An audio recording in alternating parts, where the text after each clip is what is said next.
Alright guys, welcome back to the last trading day of the week. It's Thursday. Tomorrow the markets are closed because it is 4th of July Observation Day, which is 4th of July Saturday. So late morning, it was a little bit slower, but out of the gates and pre-market, it was really hot, and that was the time to do everything. And luckily we did, and that was really when we grew most of the profits, actually like almost perfectly half and half. So we made half the profits pre-market and half the profits after the market opened. So overall, a pretty nice steady day, just no, blow away winners, which is a little bit unfortunate, but also no major losers. And that is really nice. Actually, I think today was totally red free. So that was probably the first time in a while. I think a big takeaway today, and we're going to talk about this specifically, is the fact of, knowing when to get out. I got asked this question in the chat room, and then sometimes, you probably saw that today, I got out of trades very quickly. So you might be wondering why. So in this video today, we're going to be talking about what my stops are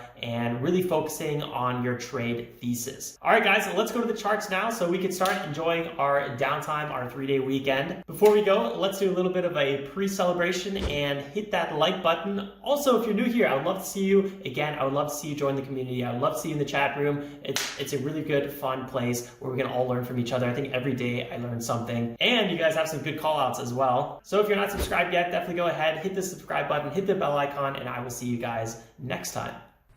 All right, guys, welcome back. So here we have it. This is what we traded today. We had actually an easier way to see how many trades you have is just clicking up here on the day or clicking over here on net liquidated trades. So we had 5 trades today. No day did we have too many trades besides here on the 30th, which is that was a Tuesday. That was the last day of June. We had 7 trades. That was actually one of our more active kind of days. So yeah, we've been growing this account pretty nicely. It was at 25,300 just a few 2 weeks ago with our smaller position size. So pretty nice. We had $100, $106 on FRAN, and then a scratch on SOLO with $1, basically $1.28. These are just limit orders that I have.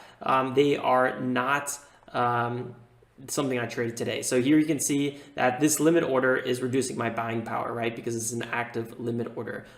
For example, let's go to EKSO just so you guys know what I'm talking about. I think I had a really small limit order left over from this. I have yet to clear it out.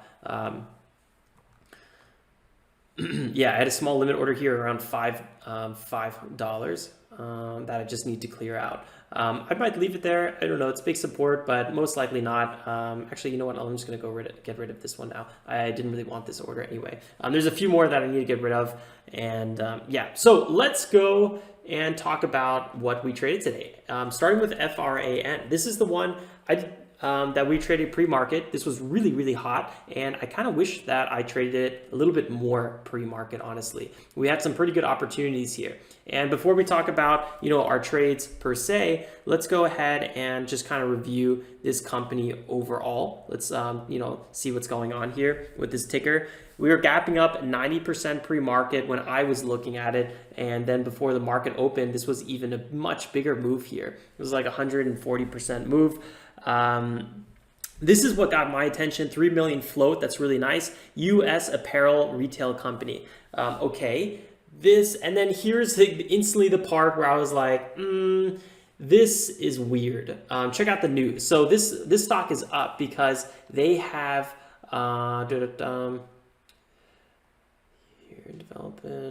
they partnered with company POQ to develop a mobile app. I don't know, maybe that's huge news. I have no idea, but to me, it didn't feel like it should be up 140%. I think it was just because it was lightly traded pre-market. There was it was the clear lead gapper. Everyone's looking at it. Tiny float of 3 million. I mean, this thing has that spike ability. What I didn't like about it was the fact that room to run wise was tight. You can see here, big resistance at the 180-day moving average, multi-month support and resistance as well from 7 to 850. So we were talking about this zone a lot, and we were like, this doesn't look that great. That's why I was very cautious here trading this one. Anyway, as we started kind of pulling up here a little bit more aggressive pre-market, I eventually, tried to buy this breakout here. Didn't work out, but I still walked away with 17 cents profit. I bought the dip here. Then I was like, okay, well, maybe it's going to break out again here. I missed my limit orders on this light to the upside. which was kind of depressing. I bought this first pullback. I was waiting for a continuation, didn't happen, and I closed my profit. So twice I was wrong, but I walked away profitable because I noticed that it was weak. Today in the chat room, somebody asked me, what's my max stop? And my max stop is usually 20 to 40 cents on a $5 stock. That's between $4 and $8. Now that's like my max stop. That helps me think about it quickly. So 4 to 8%, that's 20 cents to 40 cents, right? It's like very quick to think about that, and that's why I like that metric. The thing is, if my trade no longer goes the right way, my thesis was we're gonna have a quick breakout here, right? Volume wasn't that strong, so I was like, not getting what I want, I'm gonna close this trade. That's what I did twice. Same here, FRAN pulls back, had a big, open breakout, but it didn't hold its highs. We were talking about 8.5 being big resistance, and guess what? It was a fake out breakout. Pulls back, dips below the 7.5 level. Eventually, we kind of come to this kind of zone here at 720s where we have what I would have said is big support, because this is where we originally had this kind of breakout move. We had tops and bottoms in this area, and I was like, okay, well, at the low 20s, I'm going to go ahead and try to take a trade. That's what I did. Again, didn't continue, so I closed this position. It's that simple. Eventually here, we had big support at 6. I don't like buying possible crashes, so I didn't trade any of this. And then we were reversing back to the upside. I was like, I'm going to try to get a break back to the upside. So I bought here as we were cracking the EMA. I actually ended up buying too soon, and I was down on this one for a little bit. And then we popped back up here, and I quickly took my profit. So no one of these trades on FRAN was really a winner trade, but kind of sticking to your thesis. Is my thesis going right? So stick to your thesis is really a key lesson. And you could always ask yourself, wait 1 second, stick to it. Just gonna write that down so I can make sure that it's the main lesson that we don't want to forget here. Ooh, wow, FRAN pulled back again here. This has been a really weak stock, and anytime you see a stock pull back this much, you want to be weary, very weary of it. The next ticker we were trading, SOLO. This was a kind of an interesting pick. Wow, it's actually trying to break out here. This one, 30 million float, kind of on the high end. No catalyst, but it's an electric vehicle company from, I think it was Canada. I think, Canadian auto manufacturer company, electric vehicles. That's big macro news lately. These companies have been absolutely flying. So I was like, okay, well, that's the news behind it. Unfortunately, I didn't really discover this news till way too late, and I missed, all this, move to the upside, which is fine because SOLO wasn't really that traded super thickly in the morning.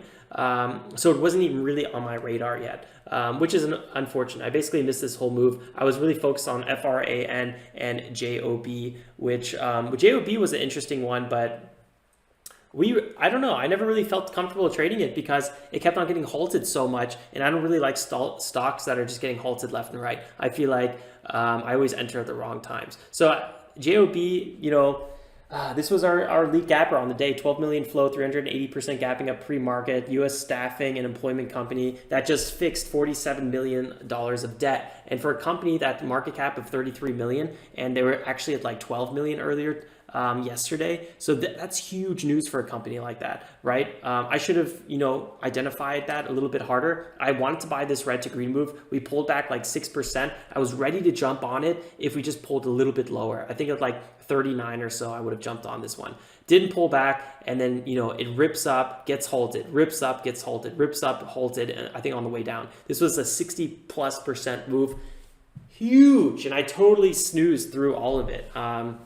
We could have traded it again several times in this area. I think there was one trade in here that I kind of really regret I didn't miss, and I think regret that I missed. And I think it was this one right here as we were pulling back up. We had a little bit of a double top, and we pulled back down quickly and continued up here. I probably would have liked this trade. This was an 8% move. This looks like nothing, but this is an 8% move. That's huge.